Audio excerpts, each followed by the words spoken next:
Haben Sie jemals gesehen, dass bei einem WM-Spiel ein Scheich auf den Platz kam und dafür sorgte, dass ein Tor aberkannt wurde? Wussten Sie übrigens, dass der Fußballer, der sein Land zum ersten Mal zum Weltmeister machte, nur einen Arm hatte? Dass ein König seine eigene Fußballmannschaft nach seinen Vorstellungen zusammenstellte, dass Mussolini allen italienischen Fußballern mit dem Tod drohte, dass Mannschaften per Schiff zur Weltmeisterschaft reisten, die Arroganz der englischen Presse und vieles mehr. All diese außergewöhnlichen Ereignisse haben sich in der Geschichte der Weltmeisterschaft zugetragen. Die erste Folge unserer Serie zur Geschichte der Weltmeisterschaft. Heute tauchen wir ein in die verborgene und meist verschwiegenen Geschichte der Weltmeisterschaft. In diesem Video nutze ich moderne KI-Tools, um genau diese vergessenen Momente und historischen Aufzeichnungen wieder zum Leben zu erwecken. Das Ziel ist es, nicht nur einen Blick auf alte Fußballergebnisse zu werfen, sondern zu spüren, wie es sich anfühlte in den 1930er Jahren, als die Regeln neu geschrieben wurden, auf den Platz zu gehen.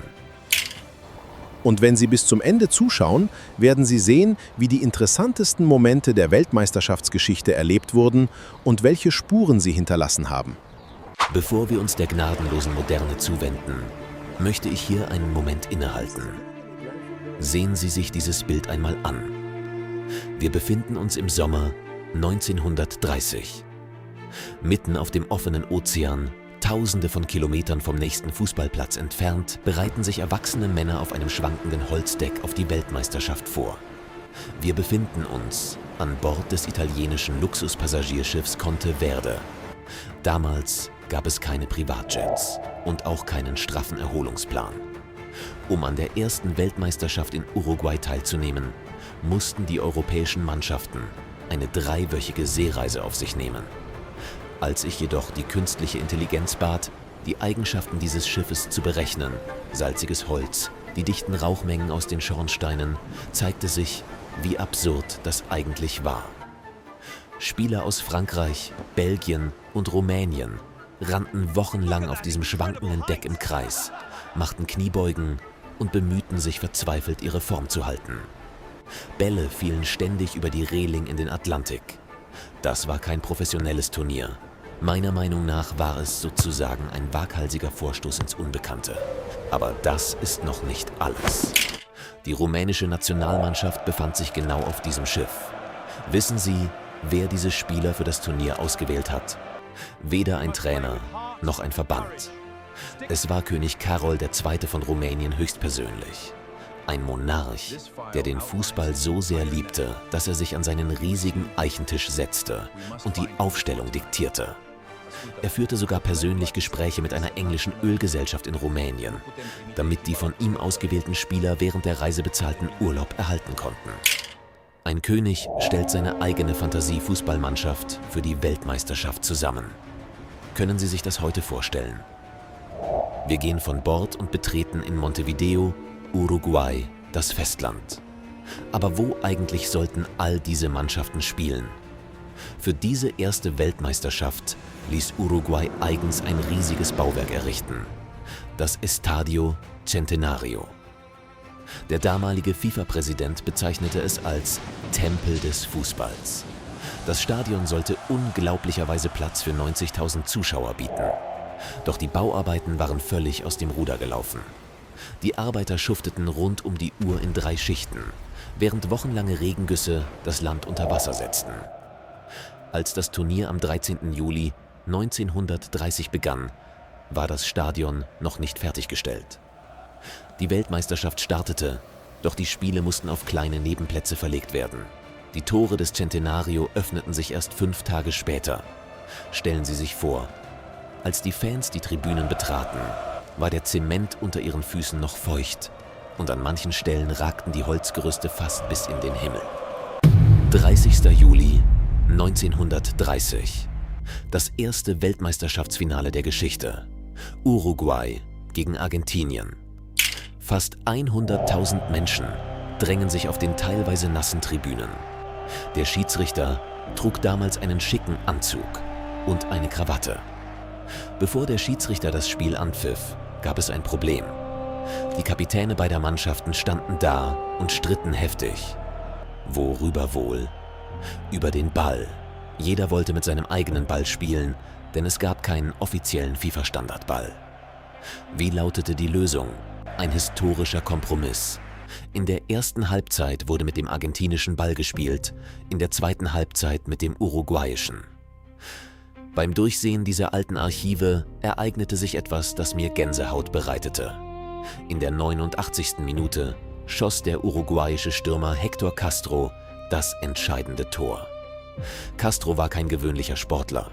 Er hatte seinen rechten Unterarm bei einem Unfall mit einer elektrischen Säge in einer Tischlerei verloren. Wenn Sie sich diese von künstlicher Intelligenz erstellte Nahaufnahme ansehen, sehen Sie einen einarmigen Helden, der die besten Verteidiger der Welt hinter sich ließ und sein Land zum ersten Mal zum Weltmeister machte. Ein Sieg des reinen Willens, der das Schicksal besiegte. Die Unschuld des Turniers währte jedoch nicht lange. 1934, Italien. Europa war in Dunkelheit gehüllt und der Fußball war zu einer Waffe geworden. Die Weltmeisterschaft fand unter der strengen Aufsicht des Diktators Benito Mussolini statt. Kurz vor dem Endspiel zwischen Italien und der Tschechoslowakei erreicht die italienische Mannschaft eine schreckliche Nachricht. In einem Telegramm von Mussolini steht ein eiskalter Satz: Vincere o morire, gewinnen oder sterben. Ich bin 51 Jahre alt und habe bei Fußballspielen schon viele aufregende Momente erlebt. Aber versuchen Sie einmal, sich vorzustellen, wie es wäre, auch nur für eine Sekunde in jenem dunklen, kühlen Spielertunnel in Rom zu stehen. Sie atmen die Luft ein, die nach nassem Rasen und Leder riecht. Sie hören die Begeisterung der Menge draußen und sie wissen ganz genau, ihr eigenes Leben, das Leben ihrer Familien, hängt von den nächsten 90 Minuten ab. Der Druck, der auf diesen jungen Männern lastete, war nicht sportlicher Natur. Es war ein existenzieller Druck. Sie haben das Turnier gewonnen, doch der Preis für diesen Pokal war die Angst vor dem Tod. Doch im Fußball bewegt man sich oft auf dem schmalen Grat zwischen tiefster Tragik und absoluter Komik. 1938, Frankreich, Halbfinale, Italien gegen Brasilien. Der italienische Superstar Giuseppe Meazza bereitet sich auf einen Elfmeter vor. Die Kamera fokussiert seinen konzentrierten Blick. Er beginnt zu laufen. Und gerade als er zum Sprint ansetzt, reißt der Gummizug seiner Shorts. Das ganze Stadion erstarrt. Was wird nun passieren? Meazza bewahrt die Ruhe und schießt den Ball mit dem rechten Fuß ins Netz. Der brasilianische Torwart ist so verblüfft, dass er nur noch lachen kann. Ein WM-Halbfinale wird von einem Mann entschieden, der seine Shorts festhält, während er rennt. Doch der Schatten des herannahenden Krieges war unaufhaltsam. Im selben Jahr, 1938, wurde Österreich vom Deutschen Reich annektiert. Die berühmte österreichische Wunder 11, eine der elegantesten und besten Mannschaften ihrer Zeit, wurde gnadenlos auseinandergerissen. Den Spielern wurde befohlen, fortan das Trikot mit dem Hakenkreuz zu tragen. Doch ein Mann weigerte sich: Matthias Sindelar. Man nannte ihn der Papirene, weil er mit so leichten Schritten die Abwehrreihen durchbrach. Wenn ich mich ein wenig mit diesem Mann beschäftige, sehe ich keine Arroganz, sondern stille Entschlossenheit. Sindelar weigerte sich wiederholt, für Nazi-Deutschland zu spielen. Er tat so, als sei er verletzt. Er fand Ausreden. Seine Weigerung war ein stilles, aber ohrenbetäubendes Nein. Nur wenige Monate später wurden er und seine Freundin in ihrer Wohnung in Wien tot aufgefunden.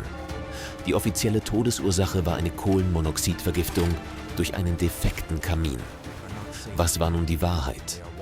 Auch wenn es nicht bewiesen wurde, wusste doch jeder: Die Gestapo duldete keine Helden, die nicht zu ihr gehörten. Sindelar bezahlte den Preis für seinen Stolz mit seinem Leben.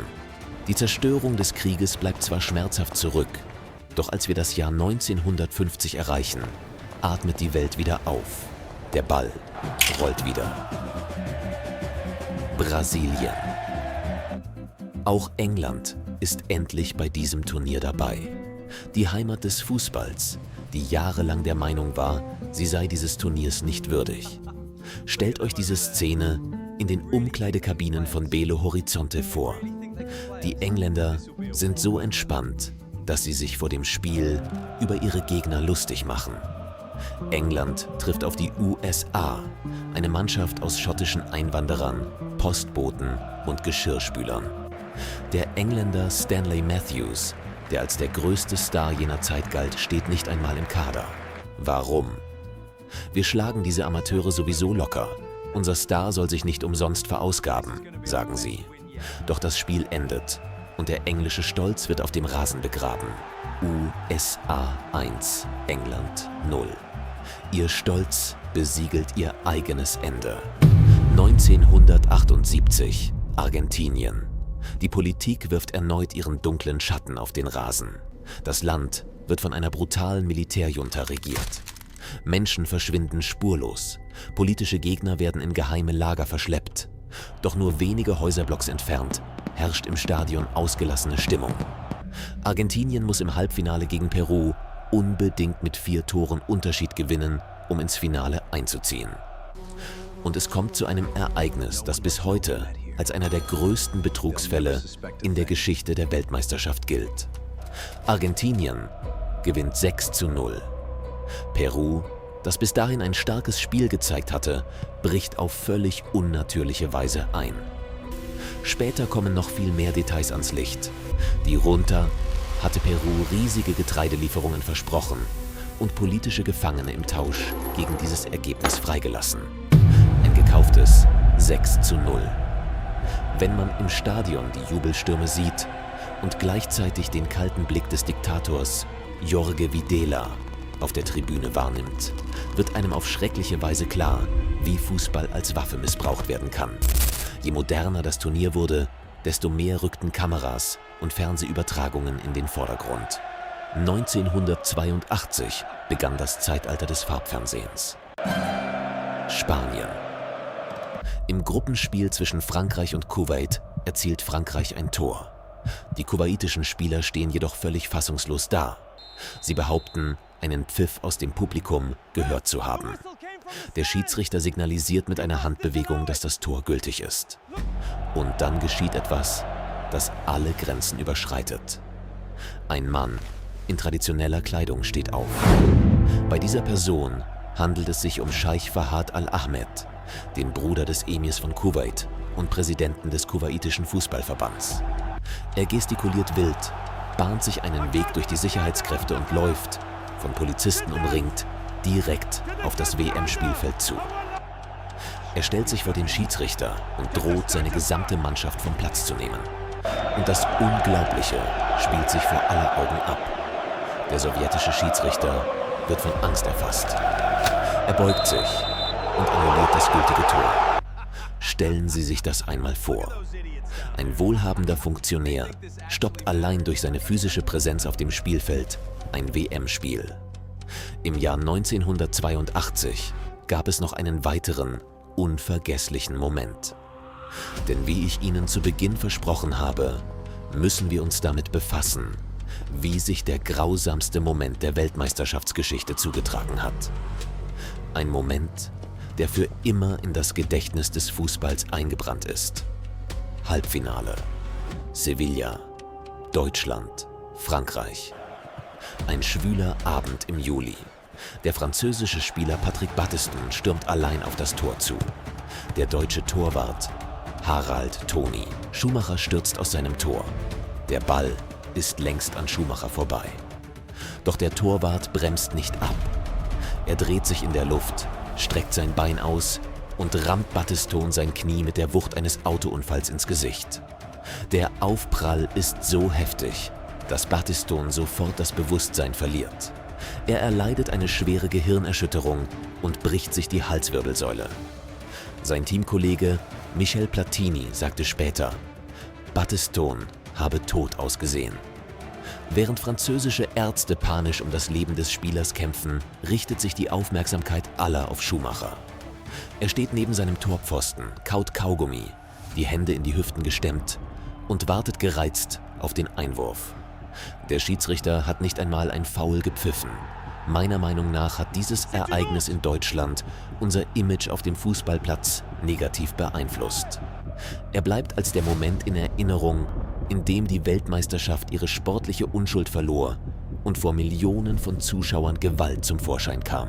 Wenn wir heute diese wieder aufgelebten Szenen der Vergangenheit Revue passieren lassen, wird eines klar: Fußball ist kein steriles Labor. Fußball ist ein Spiegel unserer dunkelsten Instinkte, unserer größten Ängste und unserer verrücktesten Zufälle.